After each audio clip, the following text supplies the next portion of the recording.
I've been talking about this for a long time, dating back to my very first van build. My last van build didn't get this far. Just picked my van up from Action Van Suspension, re-gear, rear locker. What rear locker did I go with? I went with the aux locker. Here's how you activate the rear locker.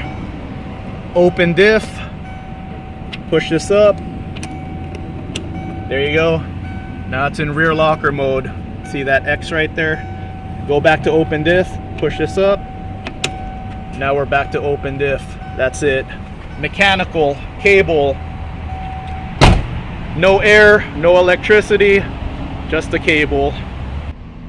New differential gears need to be broken in. That's what I'm doing right now. Action Van is 20 miles that way, so I stopped here. So I'm gonna stop here for about an hour, let it cool down. Larry said he put it through 2 heat cycles already. So besides the re-gear and rear locker, I told Larry to go ahead and just check the van out when it's on the lift. Let me know what needs to be addressed. So I asked him to send me the video so I could show you guys, but when he had it on the lift, he showed me how much play was in the tire. When he had it on the lift, that thing was wobbly. So new bushings and ball joints right there. I thought my van already drove pretty nice, but now the steering is tightened up a lot. So I'm gonna go ahead and put the steering stabilizer next time I visit them.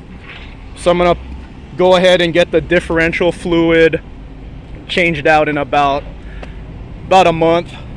Go back there, and then yeah, I'll put in the steering stabilizer next time I'm there. He also put some shock boots on the shocks. These didn't come with no shock boots, so he put some on for me. He also told me that the parking brake cable was up against the tire, so he moved that out of the way. So he just buttoned this up, cleaned this up. So I'm just gonna hang out here for about an hour while I edit this video, and then the differential will be cooled off. So I'm gonna hang out in my van for a while, upload this video.